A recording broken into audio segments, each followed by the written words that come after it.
Assalamu alaikum. Now we are going to discuss control statements one by one. First one is decision making statements. So let's start with decision making statements.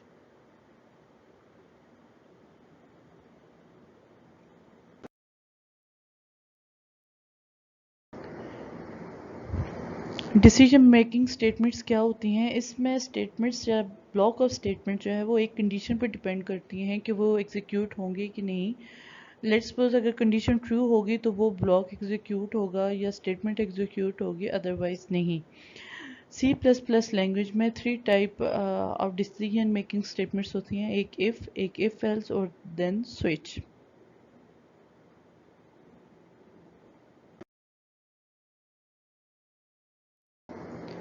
If statement जो है ये सबसे basic statement है decision making statement की। ये basically programme को ये बताते हैं कि एक सर्टेन पार्ट ऑफ कोड जो है या एक ब्लॉक जो है वो तब एग्जीक्यूट होगा जब एक जो गिवन कंडीशन है वो ट्रू होगी।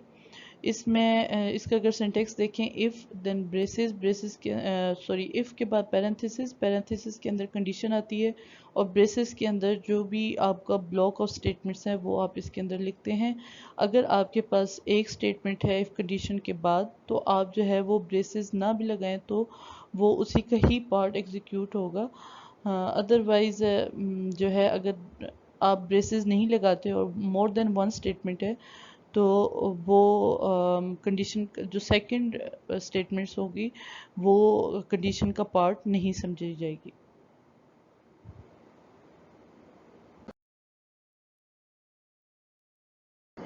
ये फ्लो चार्ट है इफ़ का।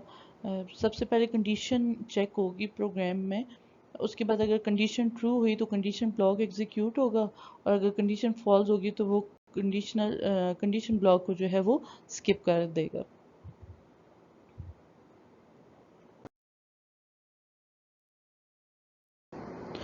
अब हम इसको एक प्रोग्राम के थ्रू देखते हैं। ये हमारे पास एक प्रोग्राम है जिसमें हैश इंक्लूड आयोस्ट्रीम, हमने आयोस्ट्रीम हेडर फाइल को इंक्लूड किया। उसके बाद नेम स्पेस है, नेम स्पेस के बाद मेन फंक्शन में हमने नम नाम का एक वेरिएबल डिक्लेयर किया और उसको वैल्यू असाइन की 10। इफ़ कंडीशन में हमने ये लिखा कि नम जो है वो अगर ग्रेटर देन 5 है तो C out number is greater than 5। तो बेसिकली नम के अंदर 10 वैल्यू है तो कंडीशन ट्रू होगी, इसलिए वो इसका ब्लॉक एग्जीक्यूट करेगा और प्रिंट करेगा नंबर इज़ ग्रेटर देन 5।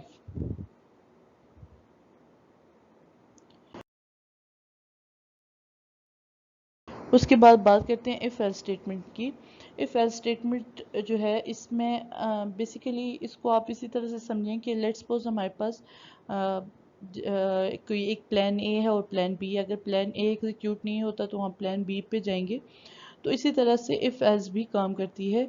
इसके साथ एक हमारे पास ऑप्शनल स्टेटमेंट होती है दैट इज़ एल्स स्टेटमेंट, कि इफ़ कंडीशन अगर एग्जीक्यूट नहीं होती तो देन एल्स स्टेटमेंट एग्जीक्यूट हो जाए।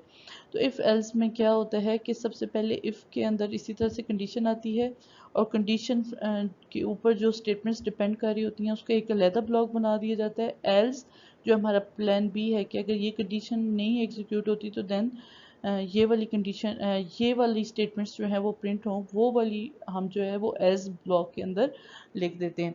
अगर कंडीशन ट्रू होगी तो एल्स स्किप हो जाएगा और अगर कंडीशन फॉल्स हो जाएगी तो फिर जो है वो इफ़ वाली स्टेटमेंट्स एग्जीक्यूट नहीं होगी, वो स्किप हो जाएंगी और एज वाली स्टेटमेंट्स जो है वो एग्जीक्यूट होंगी।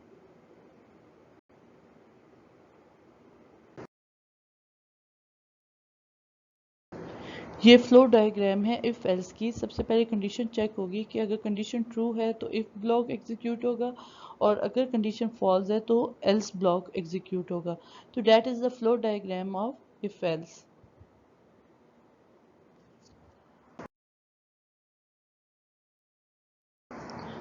अब हम इफ़ एल्स को एक प्रोग्राम के थ्रू देखते हैं। वही वाला हम प्रोग्राम उसको ही आगे इनहेंस करते हैं। नम इज़ इक्वल टू 10 है।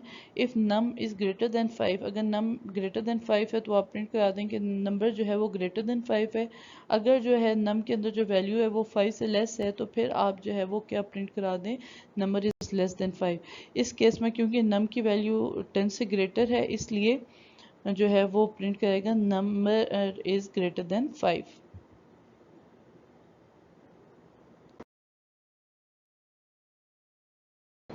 अब बात करते हैं टर्नरी ऑपरेटर के ऊपर। Ternary operator basically if else के जो है वो अगेंस्ट इस्तेमाल किया जाता है। इफ़ एल्स जो है वो बेसिकली नंबर ऑफ स्टेटमेंट उसमें ज़्यादा होती हैं और ये जो है उससे ज़्यादा फास्टर है इफ़ एल्स से। C++ लैंग्वेज में जो टर्नरी ऑपरेटर है इसमें आप जो है अगर आपके पास दो ही चीज़ें हैं यानी कि जैसे इवन और ऑड, तो तब आप टर्नरी ऑपरेटर को इस्तेमाल कर सकते हैं।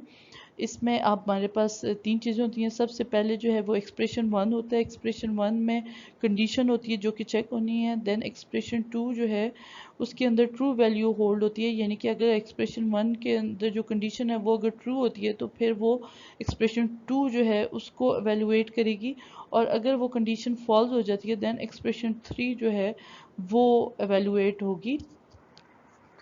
इसका सिंटेक्स देखते हैं।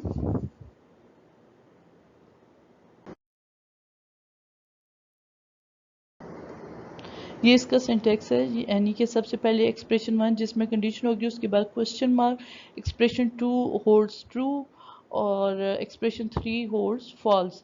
यानी कि अगर एक्सप्रेशन वन की कंडीशन जो है वो अगर ट्रू होती है तो एक्सप्रेशन टू एग्जीक्यूट होगा, और अगर एक्सप्रेशन वन की वैल्यू फॉल्स होती है तो एक्सप्रेशन थ्री एवेलुएट होगा।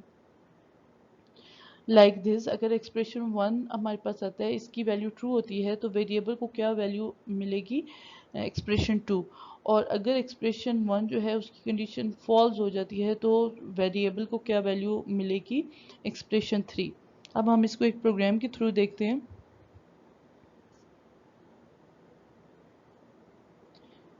ये हमारे पास एक प्रोग्राम है। लेट्स सपोज हम यूज़र से उसकी एज पूछ रहे हैं और एज जो है वो हमने गेट कर ली। अब हम चेक करते हैं कि एज इज़ ग्रेटर देन 18। अगर एज जो है वो ग्रेटर देन 18 है, ट्रू हो जाता है तो यू कैन वोट। अदरवाइज़ अगर एज जो है वो 18 से लेस है तो यू कॉन्ट वोट।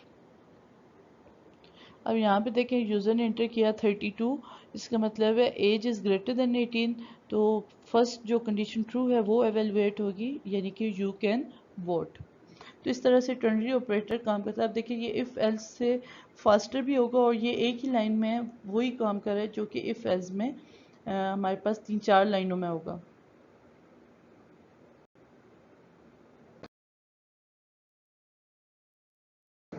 अब बात करते हैं स्विच स्टेटमेंट की। स्विच जो स्टेटमेंट है ये बेसिकली इक्वालिटी के अगेंस्ट काम करती है, और इसमें हर एक जो वैल्यू होती है उसको हम केस कहते हैं, यानी कि जितनी भी पॉसिबल वैल्यूज़ होती हैं उन सबको उन सब के केसेस बना दिए जाते हैं।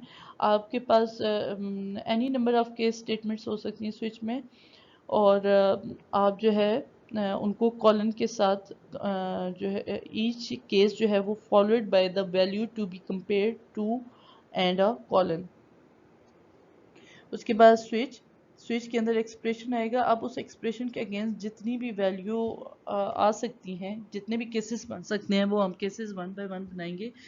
केस हमारा कीवर्ड होगा, उसके बाद constant expression depend on that expression, और उस केस के अंदर जो जो स्टेटमेंट एग्जीक्यूट होनी है वो। उसके बाद ब्रेक आपके पास ऑप्शनल है।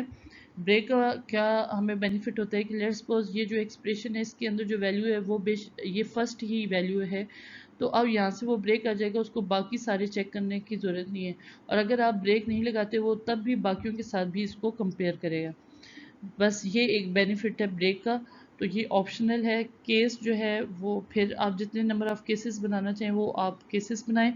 और देन डिफ़ॉल्ट जो है वो आपके पास ये भी ऑप्शनल है कि लेट्स सपोज उसके जो आपने गिवन केसेस दिए हुए हैं उनमें से उसकी वैल्यू नहीं आती, तब आप यूज़र को एक मीनिंगफुल मैसेज शो करना चाहते हैं कि आपने जो वैल्यू इनपुट की है वो सही नहीं है, या कुछ भी आप मीनिंगफुल मैसेज देना चाहते हैं वो आप डिफ़ॉल्ट के अंदर लिख सकते हैं। तो ये स्विच का सिंटेक्स है।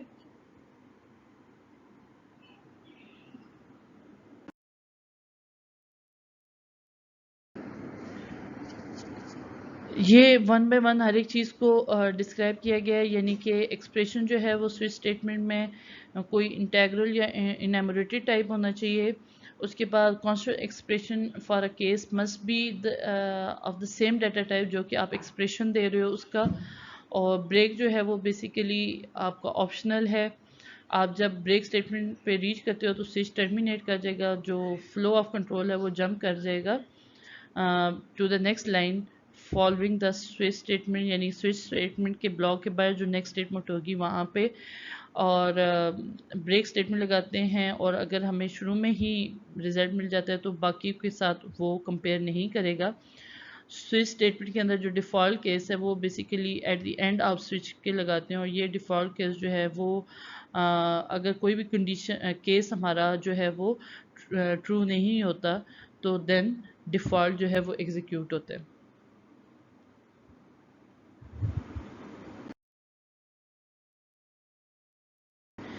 ये इसकी फ्लो डायग्राम है। केस 1 उसकी स्टेटमेंट ब्रेक, अगर ब्रेक आ जाता है तो वो बॉडी से बाहर, अगर केस 1 जो है वो एक्सप्रेशन से मैच नहीं करता देन केस 2, केस 3, और अगर ये सारे ही मैच नहीं करते देन डिफ़ॉल्ट स्टेटमेंट जो है वो एग्जीक्यूट होंगी।